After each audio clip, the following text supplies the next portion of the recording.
Get started, Yoko. Great. Excellencies, ladies and gentlemen, thank you very much for joining today at this high-level political forum side event entitled Implementation of the Kunming-Montreal Global Biodiversity Framework through the Satoyama Initiative's COMDEKS Phase 4. So this event is organized by the Keidanren Commission on Nature Conservation and Ministry of Environment of Japan, Convention on Biological Diversity, United Nations University Institute for Advanced Study of Sustainability, and also International Global Environmental Studies, Global Environmental Facility, and the United Nations Development Program with the GF Small Grants Program. At this event today, we will be discussing and highlighting on the enduring relevance and contribution of the socio-ecological production landscape and seascape, and the community development and knowledge management for the Satoyama Initiative, which we call it COMDEKS program, in achieving the Sustainable Development Goals and the key targets of the Kunming-Montreal Global Biodiversity Framework. It will also highlight on its contribution to the sustainable and resilient economy from the COVID-19 pandemic. We have an impressive lineup of esteemed speakers and community panelists today who will be speaking on the strategical importance of the new phase of the COMDEKS, and then also sharing their lessons and from the previous phases and the ambition for the future. So my name is Yoko Watanabe and your moderator today for this event. I'm the global manager of the GF Small Grants Program implemented by UN Development Program. As a flagship program of the GF and UNDP, we have been serving local communities and CSOs in 127 countries for the past 30 years. So just to introduce today's lineup of event, we will be starting with an open remark by UNDP, and then there will be a part 1 section of this side event where we will be hearing from high-level speakers from our partners. And then the part 2, we will be hearing more from the ground on the approaches from the field. We will be hearing thought-provoking presentation by Professor Takeuchi, and also we'll share some brief description about the COMDEKS Phase 4. Then we will be hearing exciting stories from the ground from Turkey, Nepal, and Cameroon. And then we'll have ample time for Q&A and dialogue with few questions from the audiences.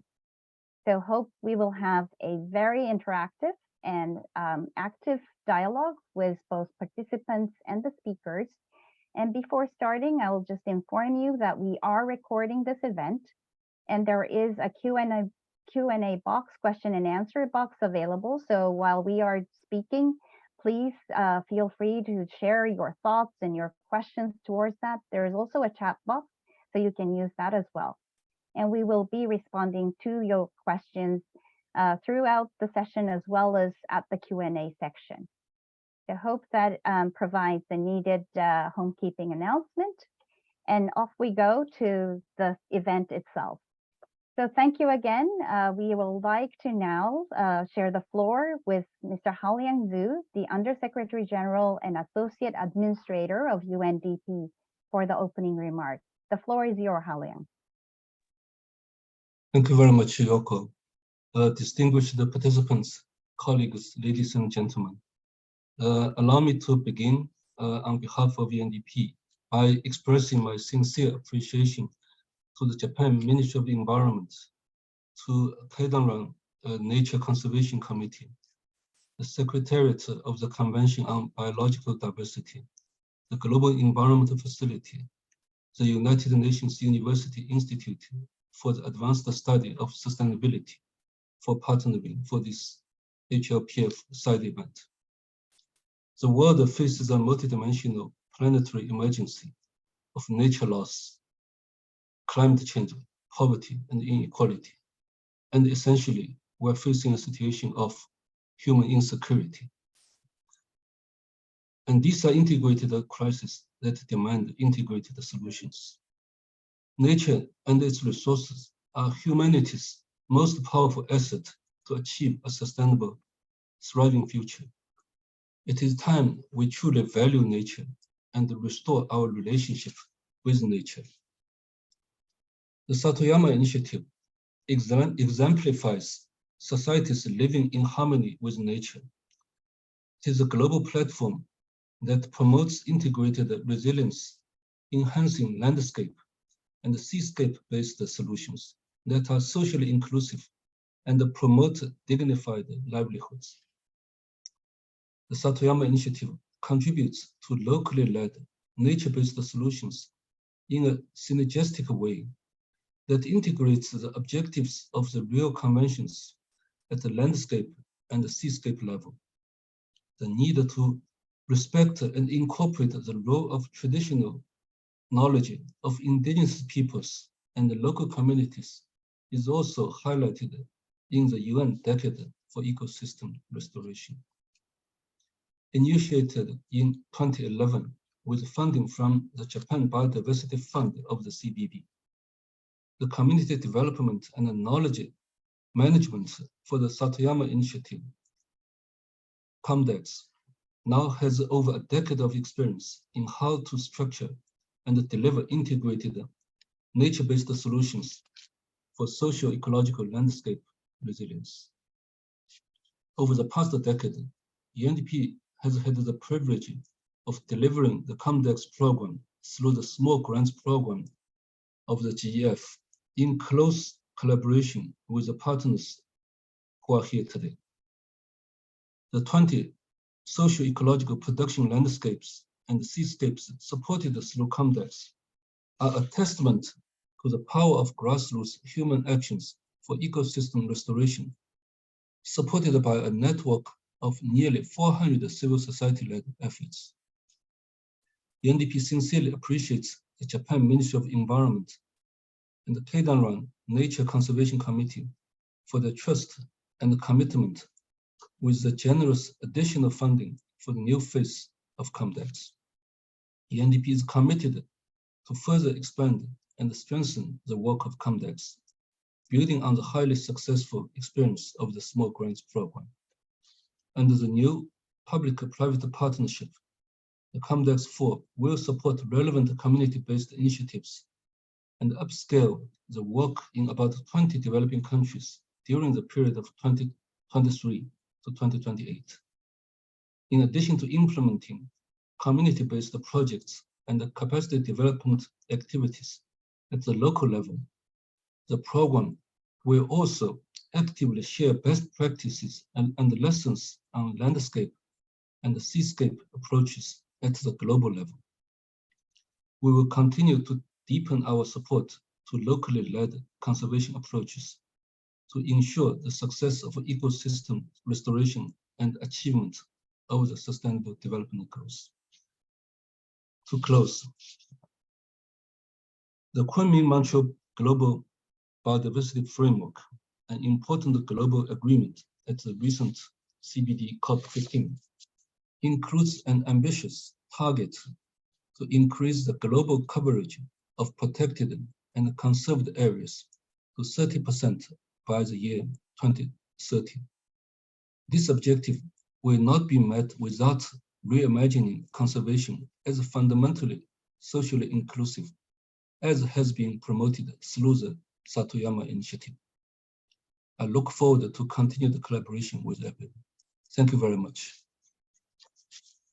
Thank you so much, Hao-Liang, for this wonderful opening remark and highlighting on the importance of the role of partnership under the COMDEKS and the need for integrated and inclusive nature-based solutions in achieving the Sustainable Development Goals and also the relevant targets under the Kunming-Montreal Global Biodiversity Framework. And I also want to thank you for being a champion in supporting the Small Grants Program and local action and working with civil society and local communities. So thank you so much, Hao-Liang. Great. So now we're moving towards the high-level speakers. Now we will first move forward in introducing and receiving a video message from Mr. Isato Kunisada, the parliamentarian vice minister from Japan Ministry of Environment. And he'll be talking about our partnership through the COMDEKS 4 and the Japan's contribution towards the Kunming-Montreal Global Biodiversity Framework. So The video is on. 皆さんこんにちは。日本国環境大臣政務官の国定久です。カルロス・ロドリゲス CEO、ハオリオン州国連事務次長、ジヒュン・リー部長、岩村常務理事、山口所長、皆様方とご一緒できることを大変嬉しく存じます。そして本イベントの準備を進められた国連開発計画をはじめといたします主催者の皆様方に心より感謝を申し上げます。さて、昨年12月の COP15 第2部において、昆明モントリオール生物多様性枠組みの歴史的合意がなされました。私たちは今後、世界的な生物多様性の保全を推進するため、この枠組みを速やかに実施していく必要があります。私はこの新たな枠組みの実施に向け、里山イニシアティブ、またそのフラッグシッププロジェクトであるCOMDEKSの果たす役割は極めて大きいものと考えております。それでは里山イニシアティブについてお話を申し上げます。日本は COP10 を契機に地域の自然資源の保全と持続可能な利用を進める里山イニシアティブを国連大学サステナビリティ高等研究所とともに提唱し、多くのパートナーとともに推進してまいりました。そして里山イニシアティブが積み重ねてきたこれらの地域の自然資源の保全と持続可能な利用に関する良き実践は昆明モントリオール生物多様性枠組みの礎となりました。新たな枠組みの中で定められたいくつかの個別の目標で例示をさせていただきますと、農林漁業の持続的管理を目指すターゲット10のみならず、例えば2030年までに陸域と海域の 30% 以上を保全する30 by 30目標についても、その達成に向け鍵となる OECM の推進に関して、この里山イニシアティブは大きく貢献できるものと考えております。そして里山イニシアティブによる地域の自然資源の保全と持続可能な利用の推進により、生態系の健全性が確保されることは、自然を活用した解決策による気候変動の適応や緩和などにも貢献できると考えております。次にCOMDEKSについてお話を申し上げます。COMDEKSは里山イニシアティブのフラッグシッププロジェクトとして国連開発計画が2011年に開始をいたしました。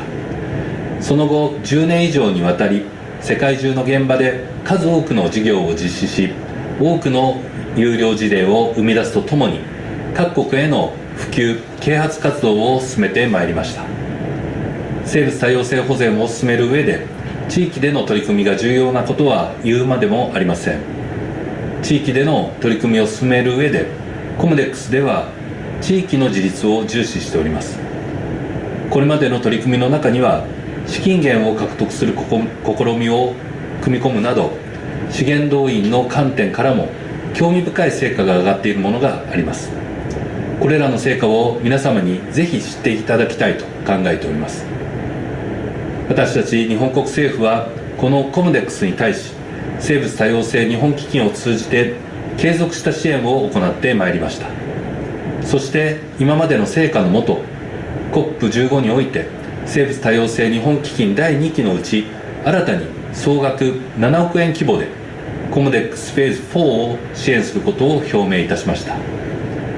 日本は里山イニシアティブCOMDEKSにより途上国における生物多様性の保全および持続可能な利用の支援の強化を進めていくことを通じて、昆明モントリオール生物多様性枠組みの実施に貢献してまいります。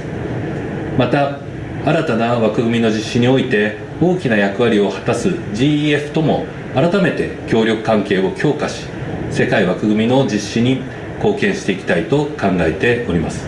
そしてCOMDEKS4 のドナーとして支援いただき、本イベントを共催していただいている日本の経団連自然保護協議会に深く感謝を申し上げます。本サイドイベントが皆様にとって里山イニシアティブCOMDEKS、またこれらの取り組みを通じた昆明モントリオール生物多様性枠組みの実施の重要性について理解を深める有意義となる機会となることを期待をしております。ご清聴いただきありがとうございました。Thank you very much, Vice Minister Kunisada, for your kind message in illustrating the continued strong leadership and support of Japan towards the Satoyama Initiative. I had a pleasure meeting him in Akita yesterday, and he really is passionate about biodiversity conservation and working with local communities, particularly for conserving and sustainably using the biodiversity resources. So thank you again, Vice Minister. With that, we are now moving towards Mr. Arihiro Iwamura, who is the Managing Director of the Keidanren Committee on Nature Conservation. As the Vice Minister was saying, Keidanren Committee on Nature Conservation is the newest partner of the COMDEKS, and we sincerely thank you for the generous contribution from the Keidanren Nature Conservation Fund and providing this platform, which is a public and private sector partnership and a platform for working with local communities on the landscape and seascape level. So with that, passing it on the floor to Mr. Iwamura for his remarks. 経団連常務理事、経団連自然保護協議会副会長を務めております岩村と申します。本日は里山イニシアチブを通じた昆明モントリオール生物多様性枠組みの実施に関するイベントにお集まりいただき、誠にありがとうございます。主催者といたしまして一言ご挨拶申し上げます。経団連では現在サステナブルな資本主義の実現を目指し、様々な活動を展開しております。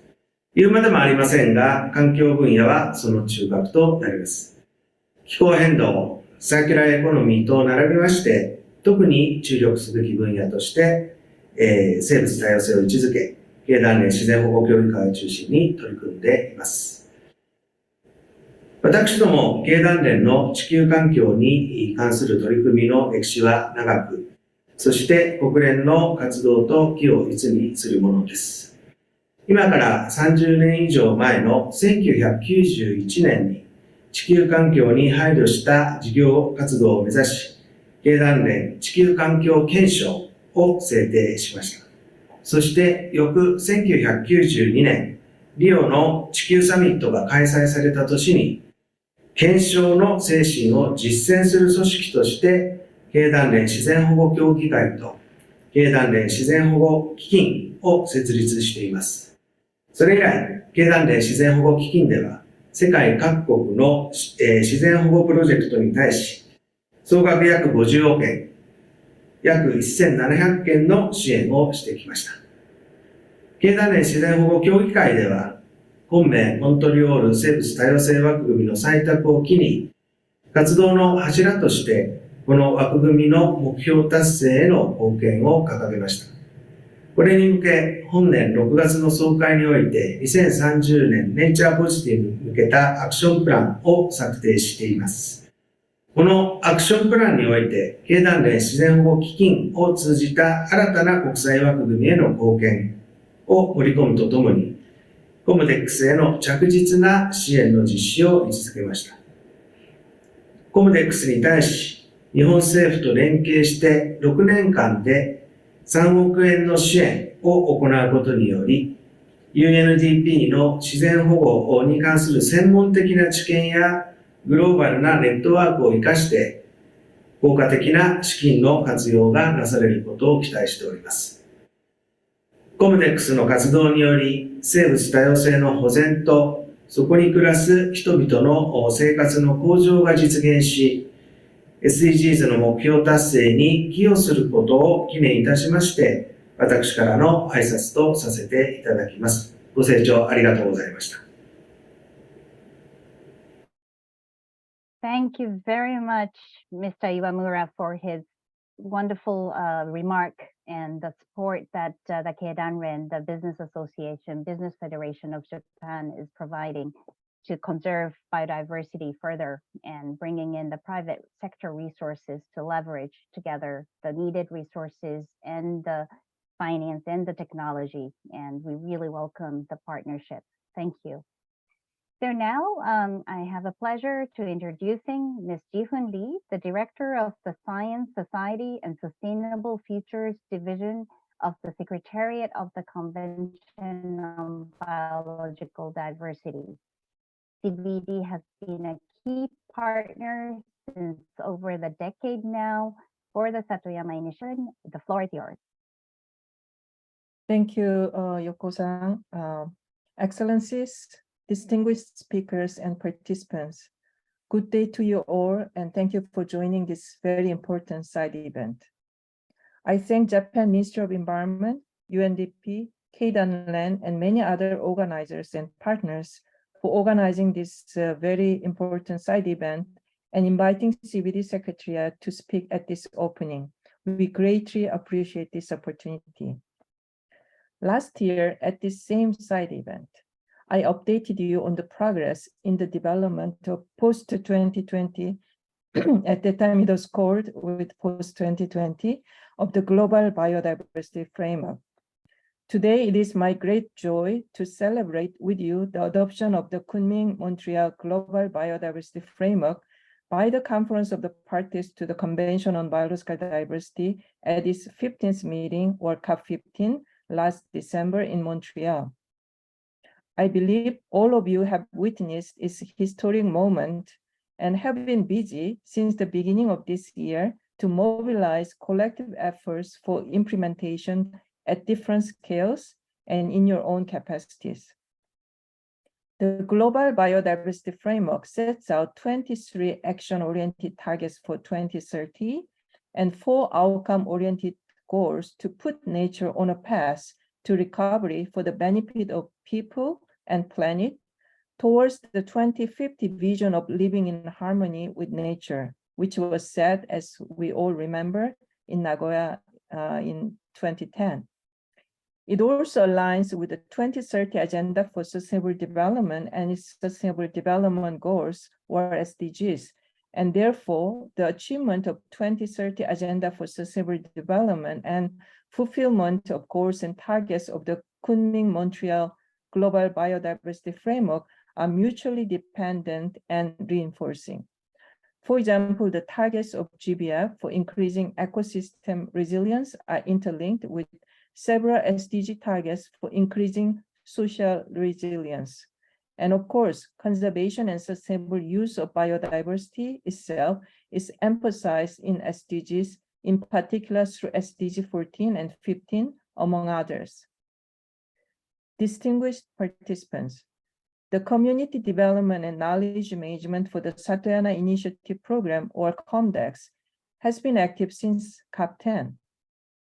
It has provided support to community organizations to maintain and rebuild socio-ecological production landscape and seascape, as well as to compile and disseminate knowledge and experiences from successful on-the-ground actions for replication and upscaling in other parts of the world. The first phase of COMDEKS was launched at COP15 with the aim of contributing to the implementation of the Kunming-Montreal Global Biodiversity Framework. Either contribute to various goals and targets of the GBF, such as those related to biodiversity, inclusive spatial planning, ecosystem restoration, area-based conservation, sustainable production, ecosystem functions and services, human health and well-being, traditional knowledge, and more. The Global Biodiversity Framework attaches great importance to whole of government and whole of society approaches, noting that the success of the framework relies on action and cooperation by all levels of government and by all sectors of society. Therefore, broad partnership among different stakeholders, such as the Satoyama Initiative, provide an essential foundation in implementing the framework. In this phase of COMDEKS, we have welcomed Keidanren, a Japanese business association, into the partnership. We hope that through their engagement, they will set as a leading example of the possible contribution of the private sector in the implementation of the Global Biodiversity Framework. I hope this side event will provide you with an opportunity to share the lessons learned from the on-the-ground implementation of the Satoyama Initiative, in particular COMDEKS, so that your deliberation can inform future implementation efforts. I invite all of you to share your insights and experience towards achieving our common vision of living in harmony with nature. I thank you for your attention.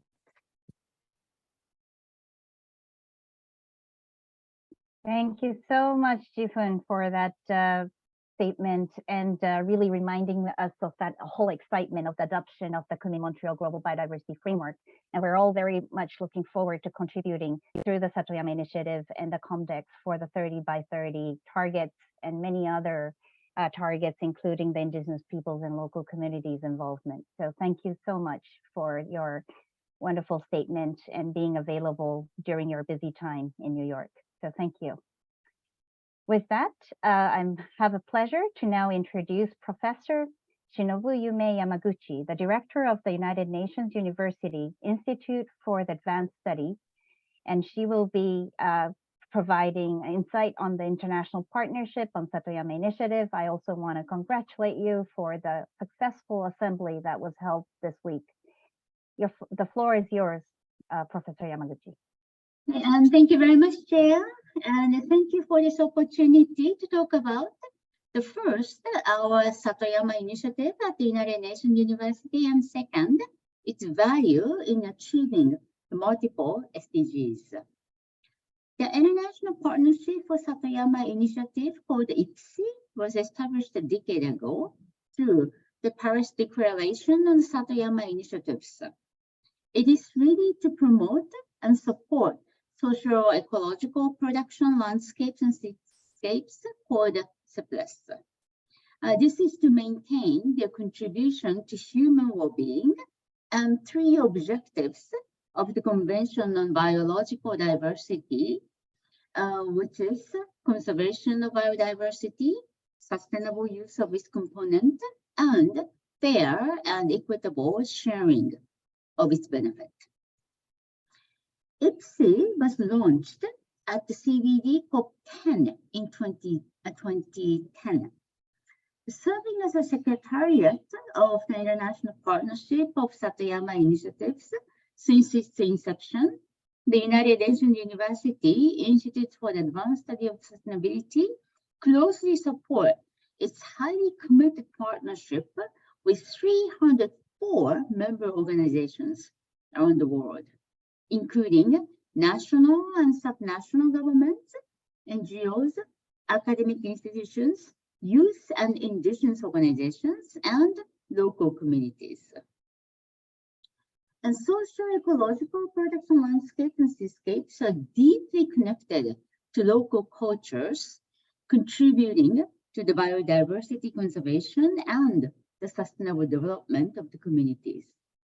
Just last week, as Ms. Watanabe mentioned, we organized the 9th Global Conference of Satoyama Initiatives in Japan, bringing together members from all around the world to exchange research results and good practices. Here, I'd like to share one of the very successful case studies demonstrating the effect of CIPLES for promoting SDGs. In Argentina, indigenous communities practice multi-species pastoralism, including the sustainable harvesting of llama wool. And Satoyama Initiative member, this local community received a grant from the Satoyama Development Mechanism. And this project established the sustainable llama management system using traditional techniques that the wild llama are generally followed, shared, and then released back into the wild. They also helped explore opportunities to enter the fair trade market to sell their fibers. This is an excellent example of the biodiversity project with a positive impact on the poverty reduction, SDG 1, responsible production consumption, SDG 12, and protecting wild vegetation animals, SDG 15. And today's important talk on COMDEKS, the Community Development and Knowledge Management for the Satoyama Initiatives, is a key project of our Satoyama Initiatives as well. We facilitate community-led development effort and developing the capacities. This is to enhance their participation in decision-making processes. And this community-centered approach supports the spirit of SDG 17, which aims to leave no one behind and ensure inclusive and participatory development. International Partnership for Satoyama Initiatives has recently updated its strategy and plan of action to align with the Kunming-Montreal Global Biodiversity Framework. And this new strategic objectives include 5 major points, including knowledge uptake, area-based conservation measures, ecosystem restoration, policy and capacity development, and market mechanisms. In line with the Satoyama Initiatives, we do hope that these priorities will be incorporated into the framework of COMDEKS. We are very much excited to work together to promote the Satoyama Initiative through COMDEKS 4, and this will make a valuable contribution toward creating a nature-positive society and ensuring the well-being of the communities worldwide, driving further progress on sustainable development. Thank you very much all for your attention. Back to you, Madam Chairperson. Thank you. Thank you, Professor Yamaguchi, for this wonderful talk and statement. It is great that you have clarified the clear link between the Sustainable Development Goals and the Kunming-Montreal Global Biodiversity Framework and the Satoyama Initiative, and also providing that great example from Argentina. And thank you very much for doing so. So this provides the first segment of the side event. Thank you so much for the distinguished speakers, including Hao Liang, Isato, Arihiro, Jihun, and Yume, for the wonderful partnership that makes this program a great sort of example of how partners from private sector, from public sector, government, and international organization can all come together and make a difference and work on a socio-ecological landscape and seascape level to address both biodiversity and livelihood issues of local communities. So thank you so much again. So with this, we will conclude the first segment, but we will be entering into a second, very exciting, another part, which is talking about the approaches from the field. And now we're gearing switches, and we will first have a provoking presentation by Professor Takeuchi, who will be talking about the circulating and ecological economy and the critical role for achieving the SDGs and global biodiversity framework. So over to you, Dr. Takeuchi. Yes, thank you very much, Yoko. Very glad to see you physically yesterday and virtually today. I'm talking on the role of Satoyama Initiative in establishing circulating and ecological economy, which was proposed a couple of years ago by the Ministry of the Environment, Government of Japan. I'm speaking on behalf of the Institute of Global Environmental Strategies, as well as the United Nations University Institute for the Advanced Study of Sustainability, where we are conducting the various activities under the umbrella of the Satoyama Initiative, as well as the COMDEKS. Next slide, please. Now, this is a bigger picture of what we are standing. We are entering into the middle of the decisive decade for establishing sustainable future. We are discussing about how we could raise our ambitions in achieving of the sustainability by the year 2030 and to ultimately achieve net zero and climate change by the year 2050 and to establish a society living in harmony with nature. And we have another very important agenda, which is called 2030 agenda on the SDGs to be achieved by the year 2030. And now we are discussing how we could continue our effort beyond the 2030. And we are now until 2030 in the UN decade of ecosystem restoration, which is closely related with the climate change mitigation and adaptation, as well as the net positive in the field of biodiversity, which we get great progress in Montreal last year, and we could get a new biodiversity framework, succeed in the previous Aichi biodiversity target, and now it's called as a Kunming-Montreal biodiversity framework. The next slide, please. And now in Kunming-Montreal global biodiversity framework, we already approved a new target of ensuring the 30 by 30 by the year 2030. Which means that we could ensure the 30% of terrestrial ecosystem and also the 30% of the coastal and marine ecosystems, which is significantly different from the previous Aichi biodiversity target. And it is not so easy to achieve these ambitious goals only by the protected areas. And therefore, we need to introduce a new concept of the OECMs, which will give us another possibility of extending our conservation measures to the other areas from the protected areas.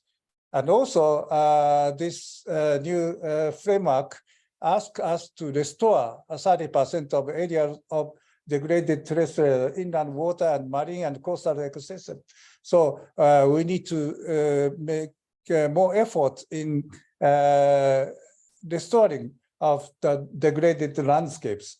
And Satoyama Initiative is exactly fit to this 30 by 30 or restore the 30%, because we are talking not only the areas where conservation were previously guaranteed, but we are willing to expand our conservation areas to other areas where the enterprises or local people and indigenous people are on the one side working and doing the various practices while they are trying to conserve the areas in order to meet the global challenges on biodiversity and ecosystem conservation. And therefore, the concept of the SEPLUS, socio-ecological production landscapes and seascapes, will become more important than before. And also, we are taking the landscape approach, which is a holistic approach, not only to understand the individual elements of the biodiversity, but also tries to take a holistic approach to understand the full picture of the landscapes and ecosystems. And this will fit to the materialization of the Kunming-Montreal Global Biodiversity Framework into the national biodiversity strategies and action plans. And we already try to develop and devise the NDSAPs in Japan, and we are also trying to support the NDSAPs in other parts of the world, particularly in Asia and African countries. And this also will be related with other global challenges, as I already mentioned, SDGs, climate change, food security, which are beyond biodiversity. Particularly, I would like to emphasize the importance of the synergistic approach between biodiversity conservation and climate action, as indicated by the recent EPBES and IPCC joint report on the showing the importance of creating a synergy between the two. Next slide, please. This is a kind of the integrated figure of the circulating and ecological sphere, which we proposed in 2018.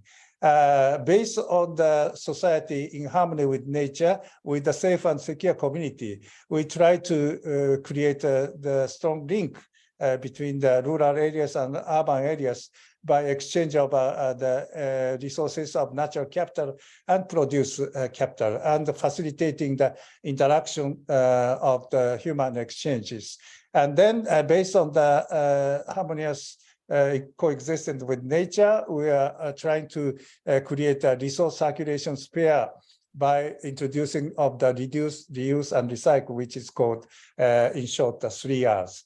And then we could establish a decarbonized society by introducing the renewable energy and promoting of the energy savings.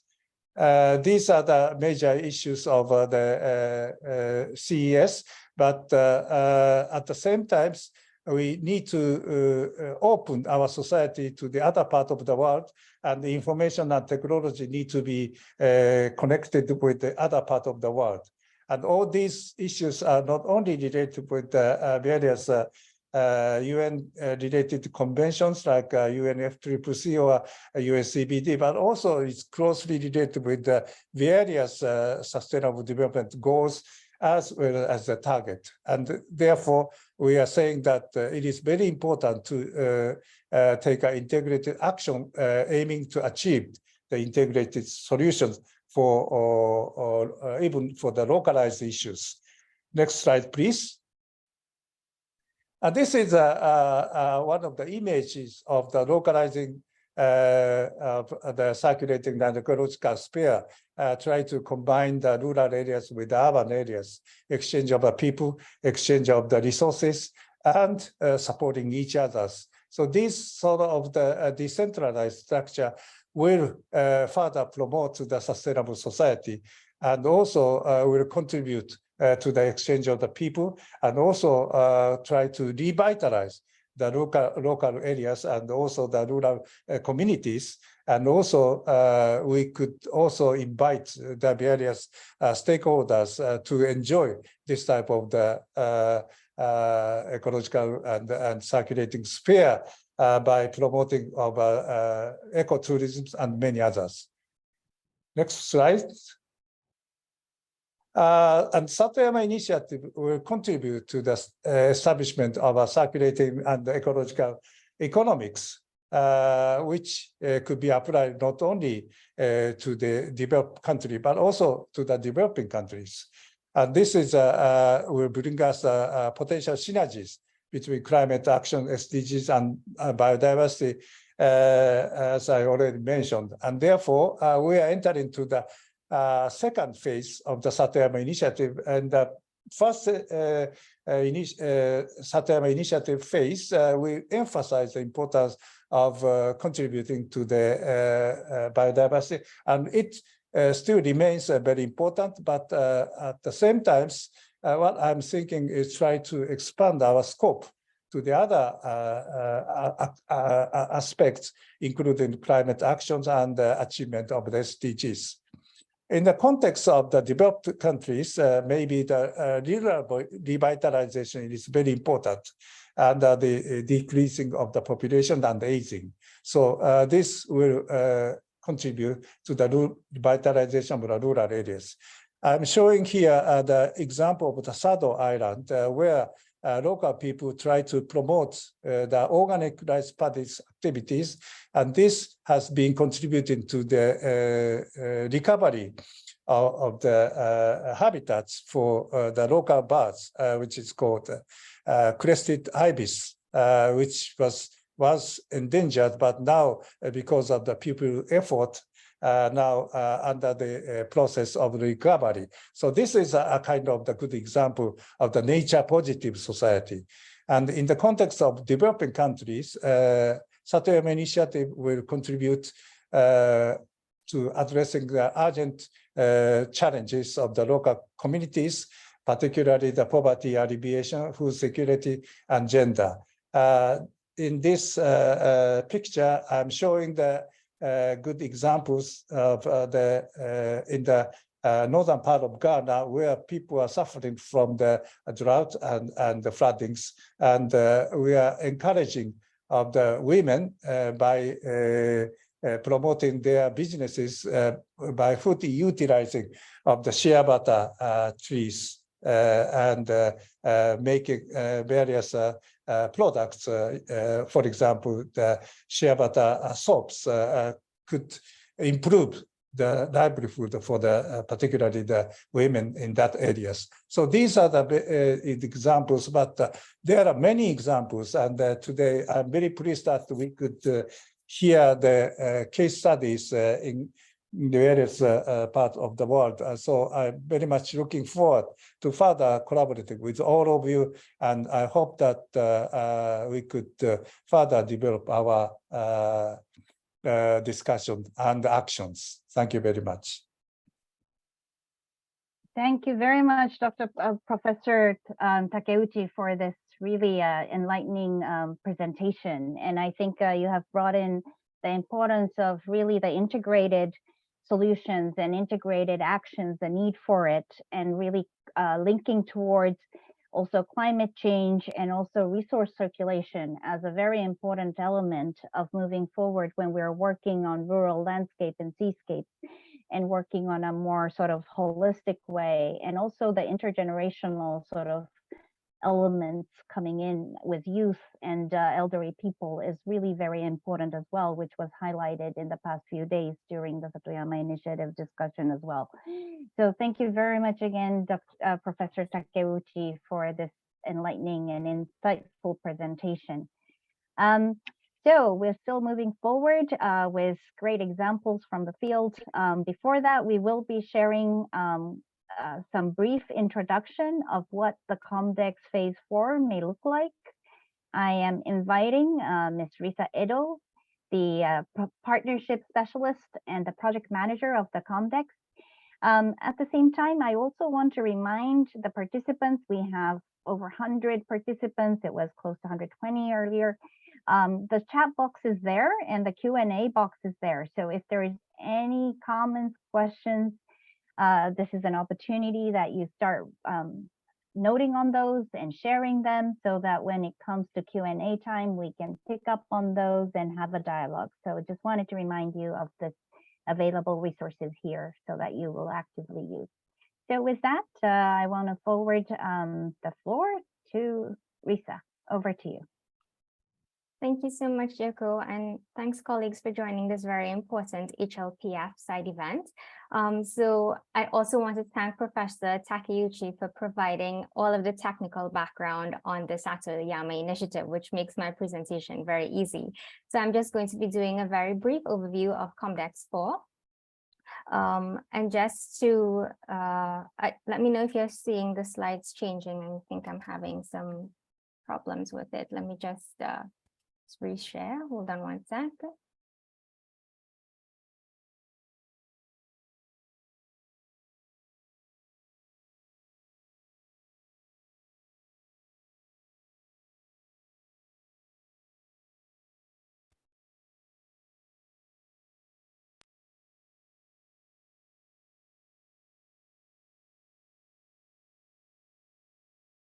Let me know if you're seeing the slide.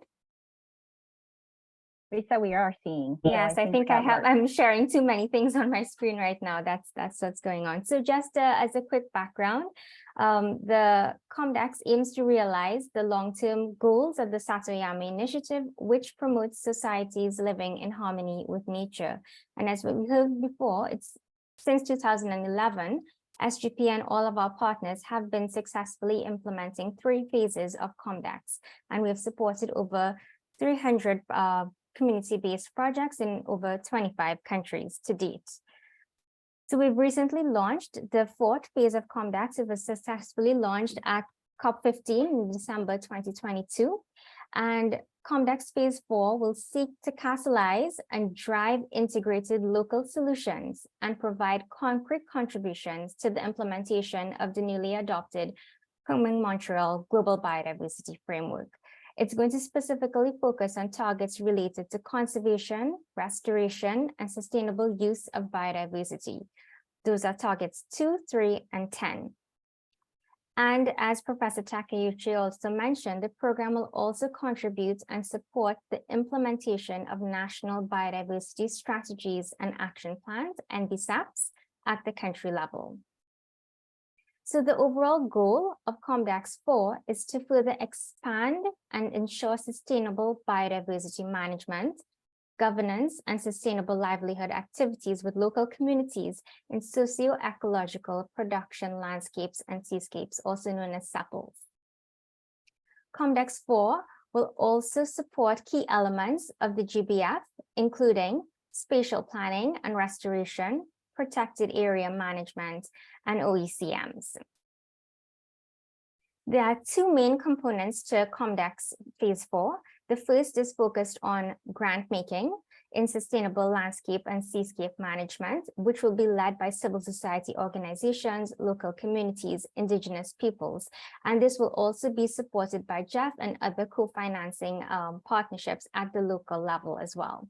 The second component focuses on knowledge management and sharing best practices, lessons learned to facilitate the scale up and replication of successful community-based initiatives.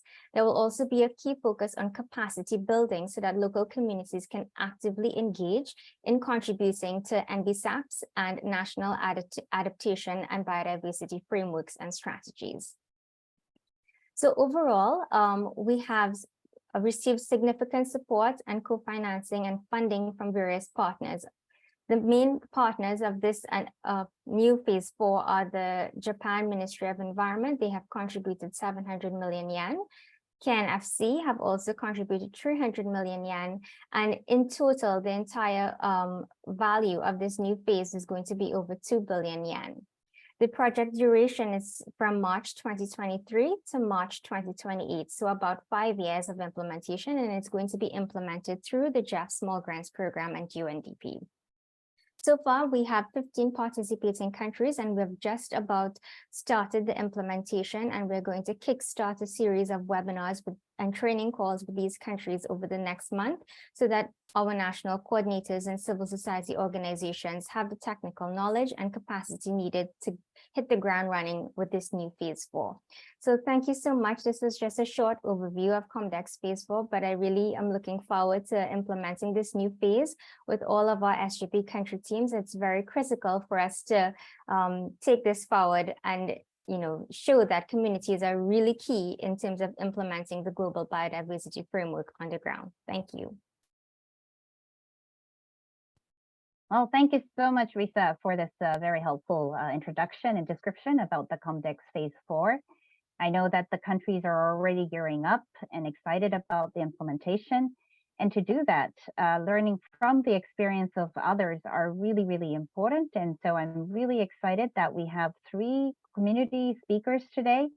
And really the highlight of today's discussion to share the experiences of the local communities and civil society in managing the socio-ecological landscape and seascapes on the ground, and building their resilience, and also working on food security, human health, and well-being on the ground.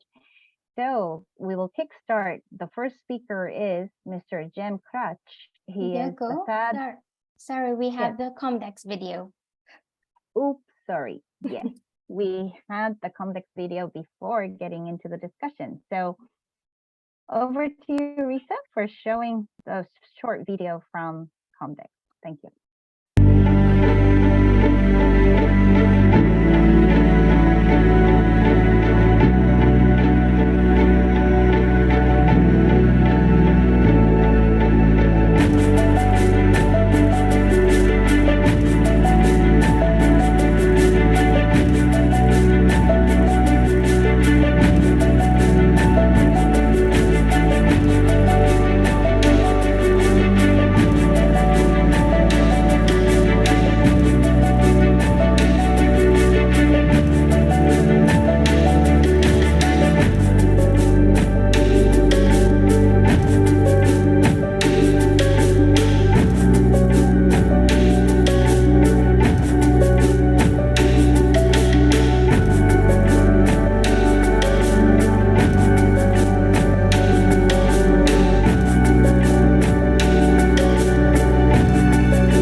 Thank you so much, Risa, and thanks for reminding me about this beautiful video showing the impact of the COMDEKS program in the past phases and moving forward with further expansion and increased scope, as Dr. Takeuchi also mentioned, with other elements like circular economy and also expanding to OECM and other new approaches and initiatives.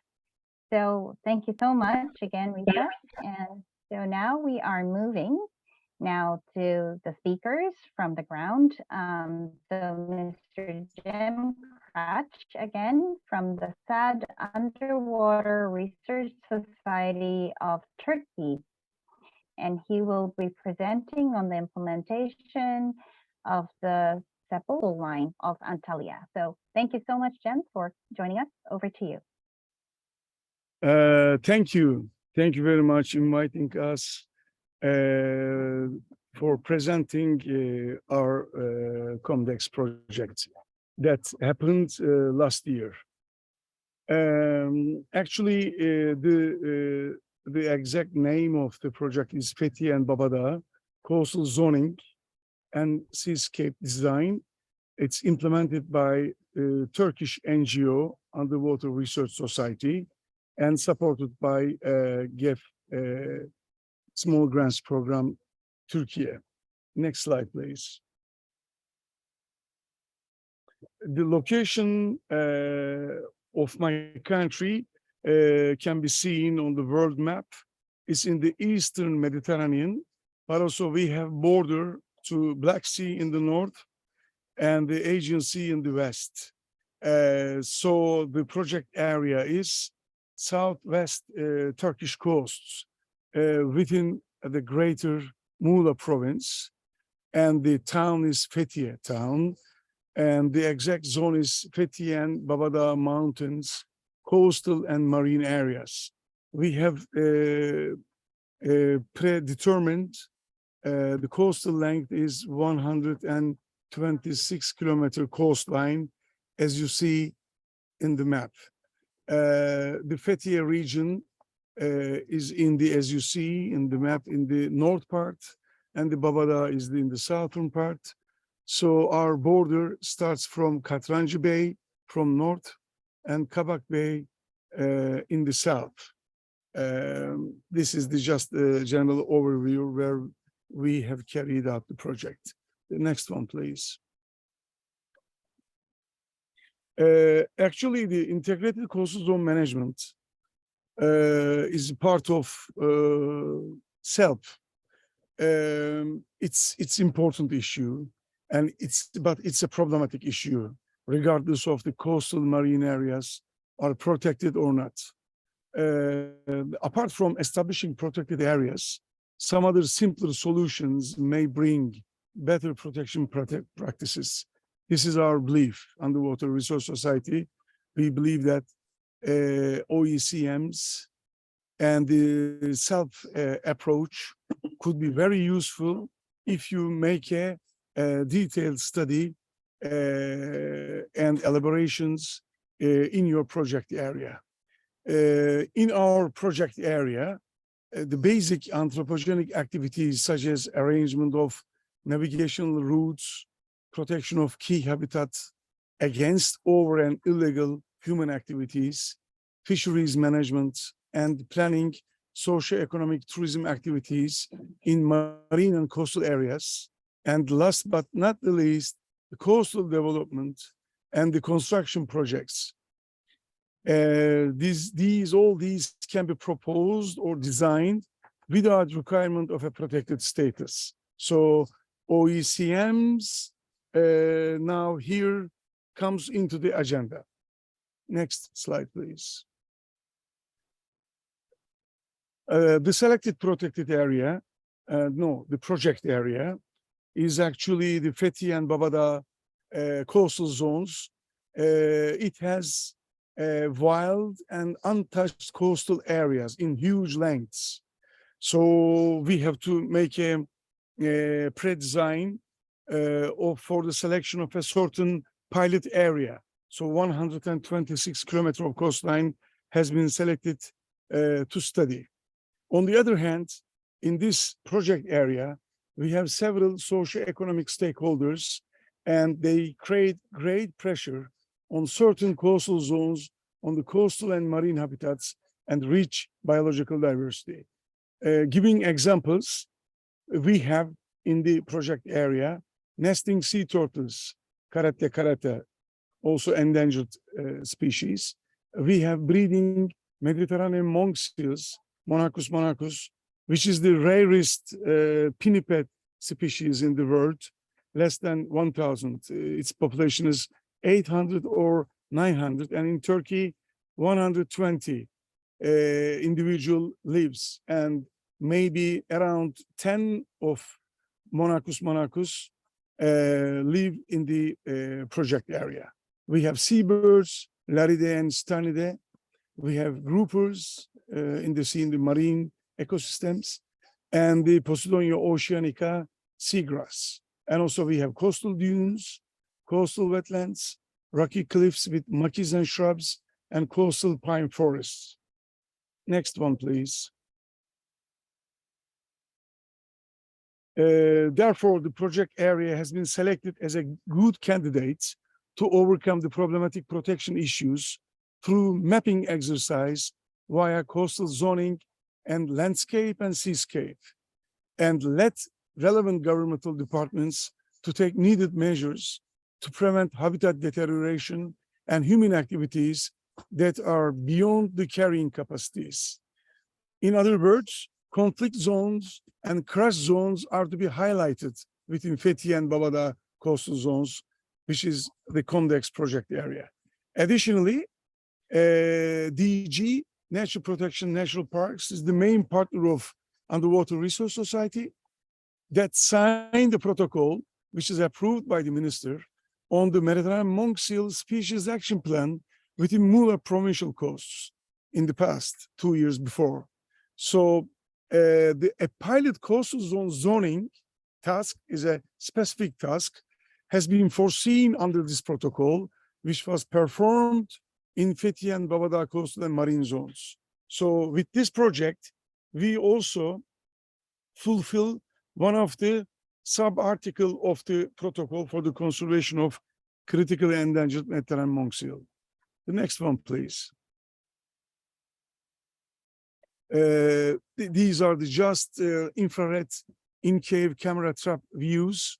You see 3 monk seals inside a cave, which is a very rare image because the animal is so rare, you cannot catch 3 of them simultaneously. So this is the examples of photo traps in the project area. The next one, please.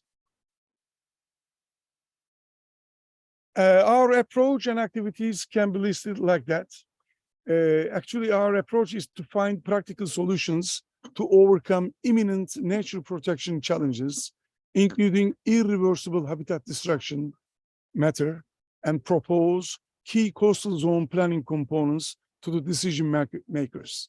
We have streamlined the components and activities in accordance with a certain algorithmic layers relevant to the project area. First, we understand that we have to elaborate socio-economic activities layer. This is a general heading. Of course, as you may understand, we have, there should be several different socio-economic activities, such as local artisanal fishery, tourism, the diving schools, the excursion boats, daily excursion boat trips, and also the agriculture, the coastal agriculture. And the second layer is biological diversity and key habitat layer. This is also important. So with using the GIS solution, we have produced data, and our project partner is the PhD student who is expert on landscape, as a landscape architecture. We have 2 advisors, and they have combined all these data, which we produce under heading 1 and 2 through using the GIS layers. And third and fourth headings are the natural outcomes of the first two layers. We understand from the different layers, when we overlap in the computer, we see the conflict zones. We determine the conflict zones. And then we come to a higher conflict zones, which we can name crash zones. These areas, 3 and 4, the headings under 3 and 4 needs to be solved immediately and proposed to the governmental departments, because some of the subjects cannot be recognized easily by the relevant governmental departments. So key socioeconomic stakeholders, as I mentioned, excursion boat tours and navigational routes, diving school activities, sea sport activities, fisheries activities, hotels, and the most important, coastal development and constructions. The next one, please. Jim, thank you very much. It's really exciting, but if you can expedite, that would be great. Okay, I will be quick. Okay, and traditional relations and interactions with nature that has been accumulated by local people are so valuable and should be maintained and passed through generations. The balance already formed among local people and wildlife environment since centuries are approaching towards a new frontier.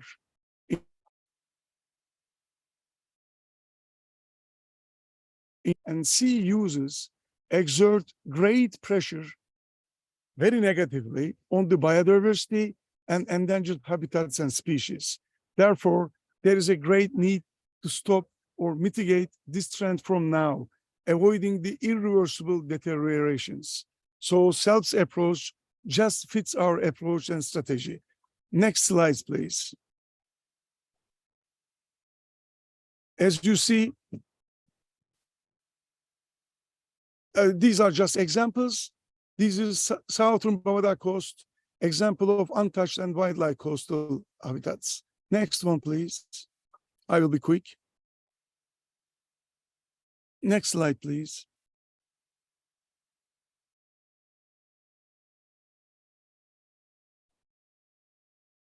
Okay, Risa, can you hear me? Yeah, okay. The example of high and heavy human use and anthropogenic activities is as another diameter of the scenery. The next one, please.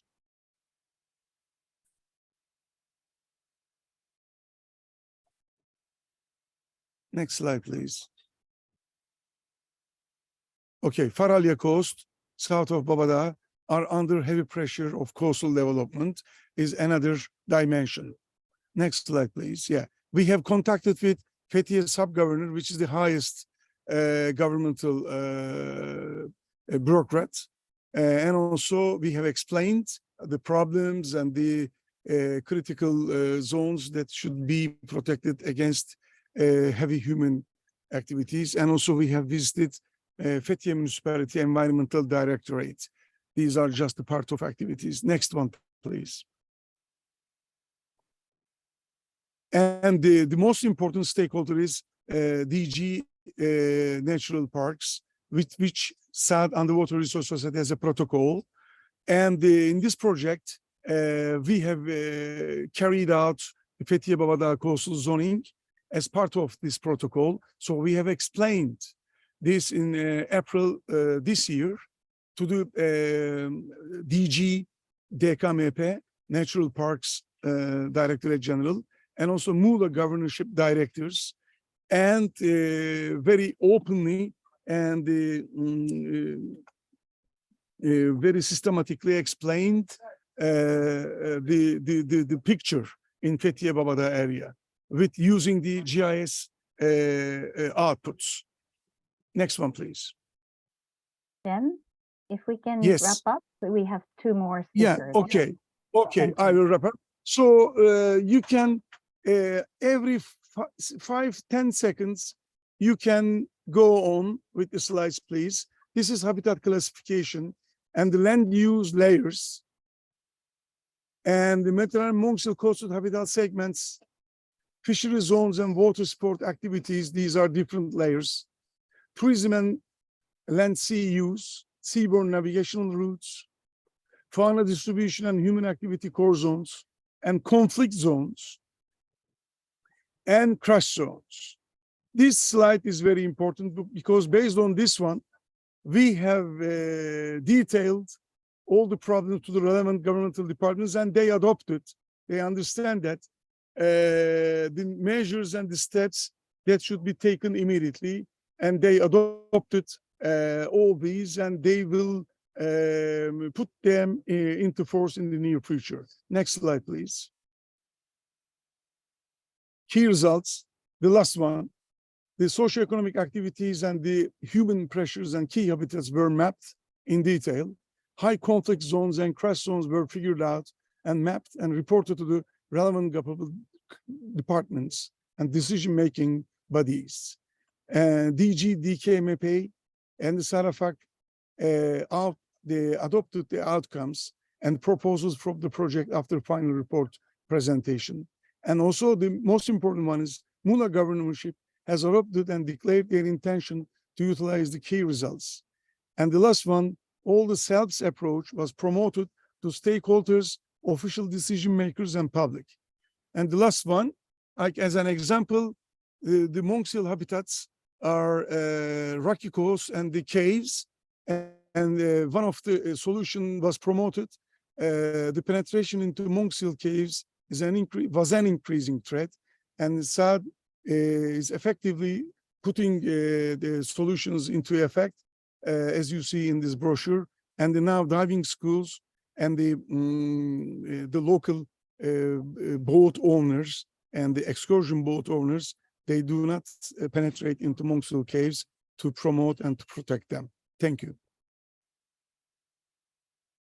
Thank you. Thank you so much, Jem, for this very comprehensive presentation. Very, very interesting, and how the coastal sort of management has been kept with the Monk-Seal protection as well. So thank you very much.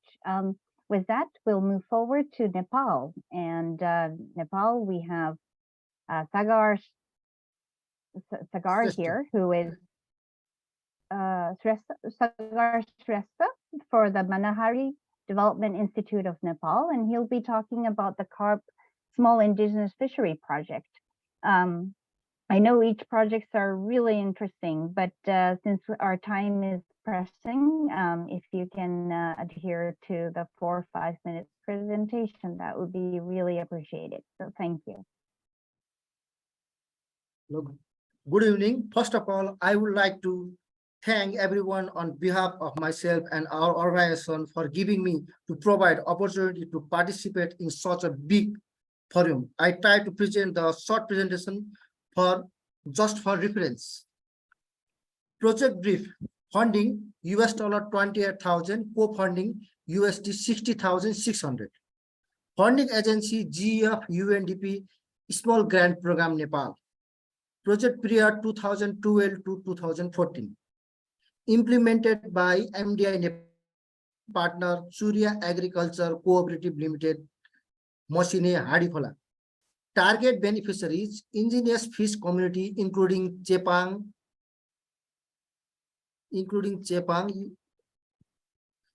Tamang, Bankaria, with special focus on Oman, Masine village across East Rapti River Basin, Hadikhola, Makwanpur district in COMDEKS landscape. Next slide, please. What is CAPSIS technology? This system combines cultivation of small indigenous fish species, SIS, mixed with some exotic carps, species such as big-head carps, silver carps, roe, naini, and meringal, collectively called as carps, through polyculture system, and has potential of producing additional 10% more. System developed in Bangladesh. Next slide, please. Fish species neglected diversity. Of the total 252 fish species of Nepal, 16 are exotics, and 236 are indigenous species SIS. Of the total 236 local species, 34 are threatened and different level. Endangered 1, rare 24, and vulnerable 9, according to IUCN Red List.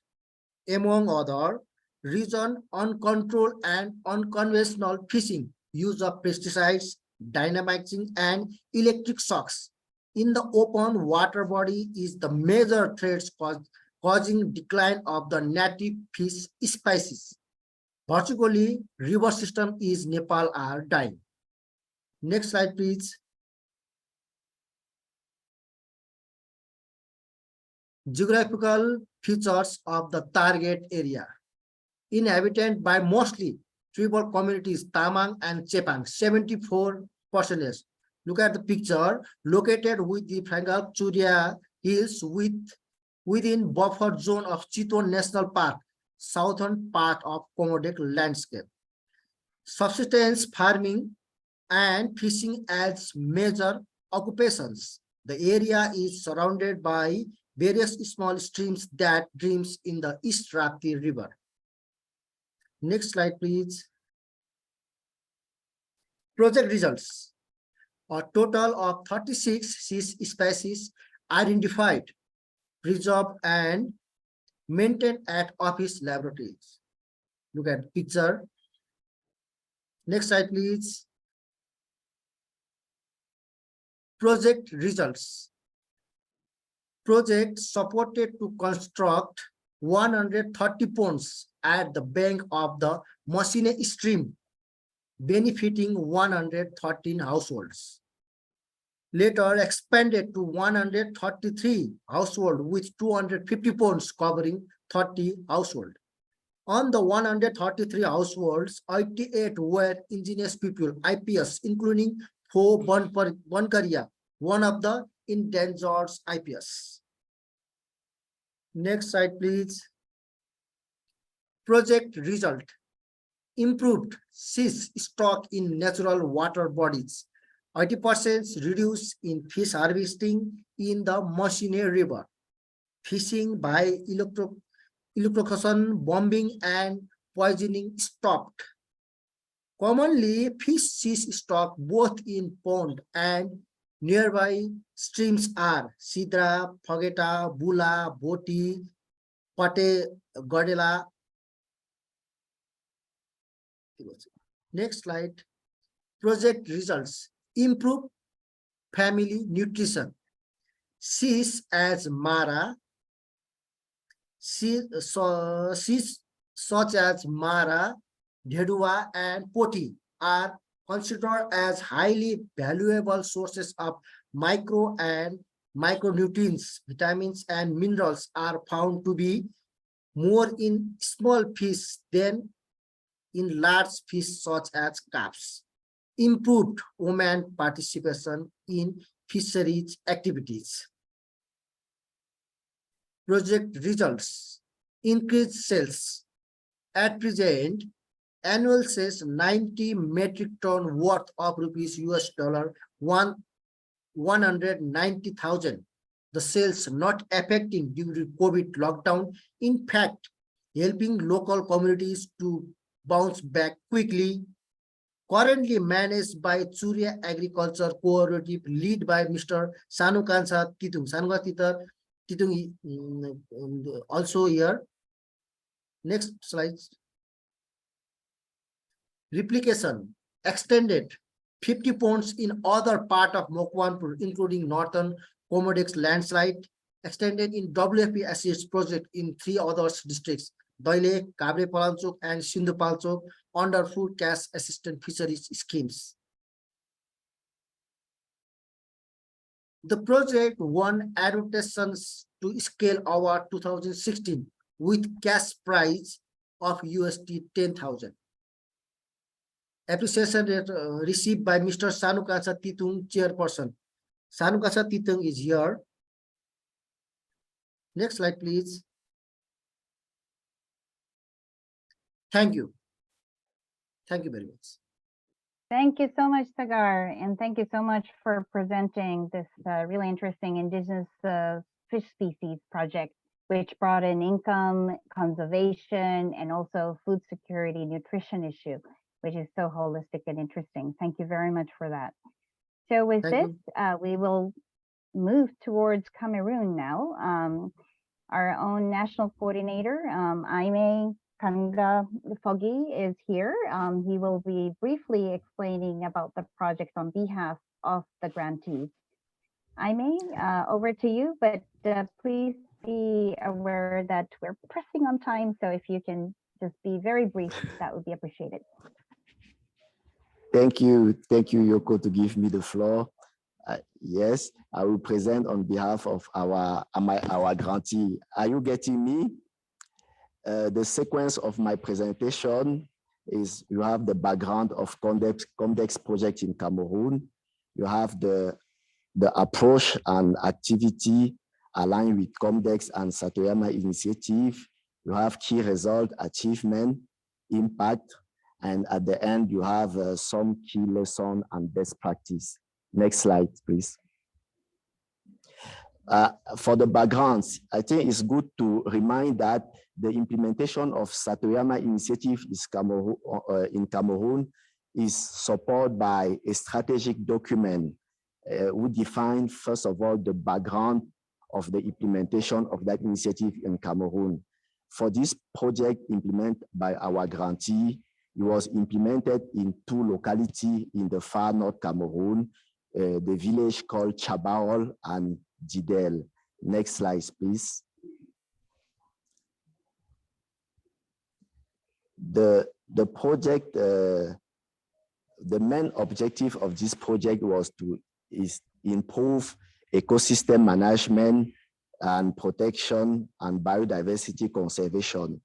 I will present you the specific objective and activity related. For the first specific objective, create, store, and protect landward and watershed in Chabarol and Didel. The main activity here was the development of natural pond using the UMO. It's a high intensity labor use in the context of lack of work for youth and community. The second objective was train people capacity for dialogue and the concept search of solution to the environment and the problem faced by the community. The main activity here was to organize and set up a dialogue structure in Chabarol and environmental issue. The third and last specific objective of this project was to combat desertification and deforestation in the 2 villages, Chabarol and Didel. And the activity was the reforestation, plantation of fruit tree, and creating of nursery. Thank you. Next slide, please. So some key result of this project, as you can see on this image, the method used was high intensity labor use. So we give the chance to most youth to be part of this project to create pond, to create natural water pond. And you have on this image the situation before and the situation after the creation of the pond with water for animals and for the community. Next slide, please.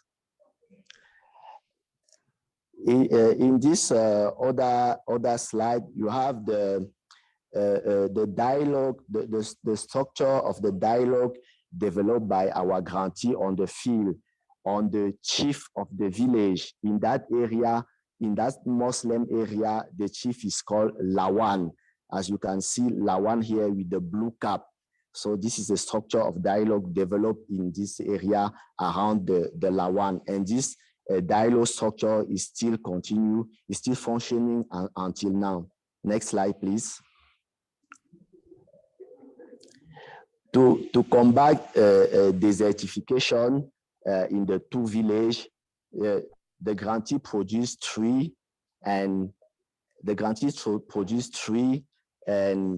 proceed to reforestation. So many youths and women were involved in tree plantation in those two villages. Next slide, please.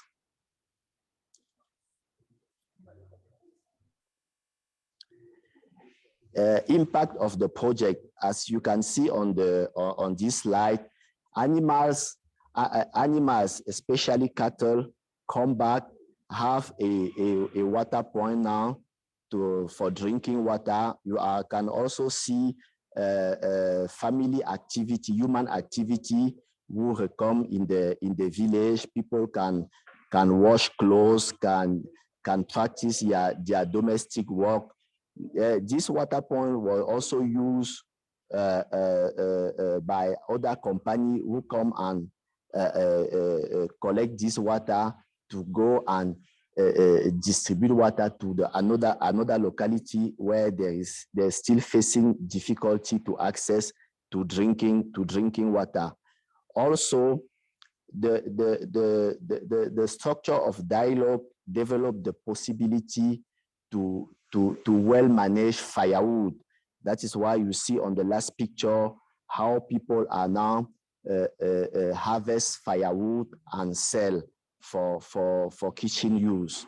Next slide, please.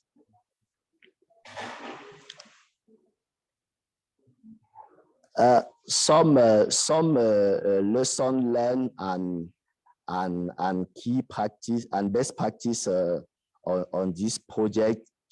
It is clear that in an environment with too many youth without work, the high intensive labor is the good method to give the chance to all the youth in the community to be part of the project. That is one. Two, the construction of the technical pond using the local approach. So this project don't need to go and take the engineer in the main city around the locality of the project to come and implement the water pond. And lastly, one of the best practices is that human activity is recoming. People are now using water as usual. Next slide, please. Thank you for your kind attention. Thank you so much, Jaime, and thanks so much for highlighting the work of the local community, particularly youth, in restoring the land and renovating and able to produce and harvest better on the ground. And this is amazing. And thank you so much for sharing these examples. So I know the time is pressing, but I hope the speakers can turn on their video on again. I do like to take at least one or two questions before we conclude. I am looking at the chat box and others.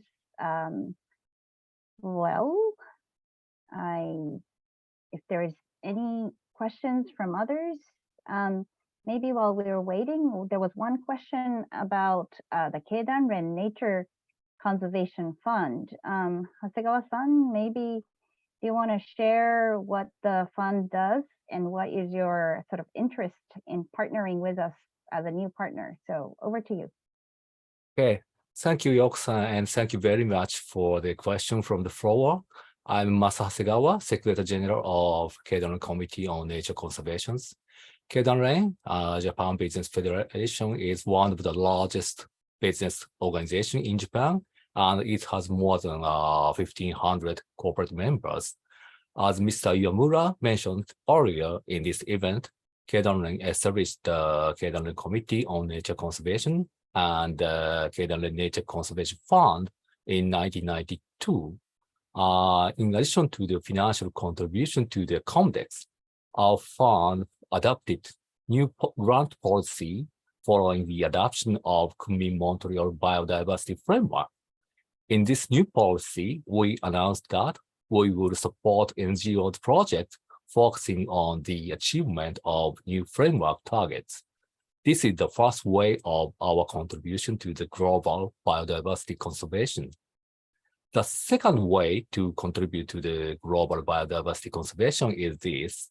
Our fund can show one of the roles of private sectors in biodiversity field, as all of us in this event know that finance is one of the challenges for us. Our fund can play small but certain role as private sector. We are going to accept applications from NGOs all over the world. The application period will start in October. If any of audience in this event are interested in our fund, please send application to us through our website. Thank you very much, Yoko-san. Thank you very much, Hasegawa-san. Thanks for that comprehensive presentation. I'm sure there are a lot of people who are interested in applying for the funding that is available from KNCF. Great. Thank you. I know we are over the time, so maybe at this point, I'd like to really thank Jem and Sagar and Aimee and also Gokmin who have supported Jem on his presentation. And this was really comprehensive in trying to figure out how we can work on both seascape and landscape, and also working with youth and intergenerational sort of knowledge to be applied to this land, and also applying the concept of OECM like other effective area conserved measures so that we can expand the protected area and conservation area under the Kunming and Montreal Global Biodiversity Framework. So that was wonderful, and thank you so much, everyone. And so by sort of concluding this whole session, I just want to sort of highlight maybe 3 takeaways. So one was really the key role of socio-ecological production landscape and seascape.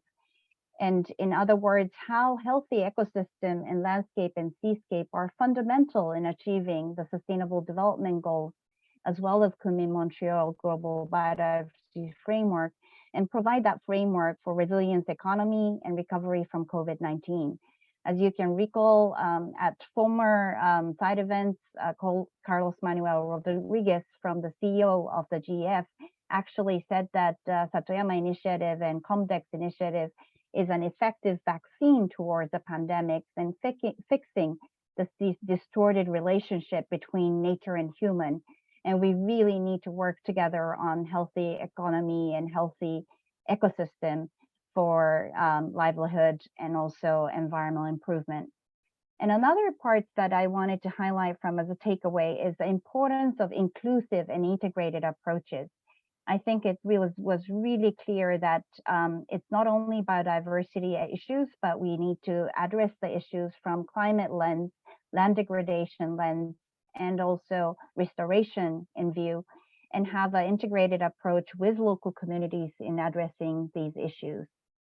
And then finally, I also want to highlight on the power of public-private partnership. I think the COMDEKS 4 now at the 4th phase really became a platform for bringing different partners together, private sector, government, and also academic institutions like UNU and others, and ISIS as well, and come together as a platform to work on landscape and seascape matters together, so that some of the power is larger and impactful, and work together in a global scale with different partners. So with that, I really want to thank everyone for your attention and participation. It was great to see so many of you are from around the world. We really were delighted to get the high-level speakers' commitment and interest, as well as the local community voices in hearing from the experiences and what we can do more under the phase 4. So we really look forward with working with all of you and make a difference on the ground. And thank you again for all of you for participating. So with that few words, thank you. Thank you again for the speakers and participants, and we hope to see you more in the future. Thank you. Thank you. Thank you. Thank you very much, everyone. Thank you. We will Thank be you. Bye. sharing the recording of the webinar as well as the presentation and others on our website at the Small Grants Program website in the future. And please stay in tune. So thank you again. Thank you, everyone. Thanks for joining. Thank you for the opportunity. Bye. Thank you, Gokman. Thank you. So sorry, that was not the platform. I had to be in the 100. No, Sorry. that's okay. Thank you. Sorry. Thank you so Bye-bye. much. Thank you. Bye. Thank you. Bye. Thank you. Thank you, everyone. Bye, Sagar. Thank you. Bye-bye. Thank you, Aimee. Thank I you. really appreciate it. Thank you. Yeah, Greeting- thank you so greetings much from for the Tur- great presentation. Thank you. Greetings from Turkey. Thank you so Yes, much, Cam. thank you so much. It was such a comprehensive, really interesting presentation. Thank you Thank for all. you. You're welcome always. Yeah, no, thank you everyone for active Thank participation in you. a Bye great presentation. bye. Thank you, Bye-bye. Thank Aimee, you so much. Bye bye. Bye bye. Bye. Bye-bye. Thank you. Okay, Yoko, I think that's it. Bye-bye. I'm going to close. Yes, I'm Okay, going bye. to. Bye-bye. See you soon. Bye.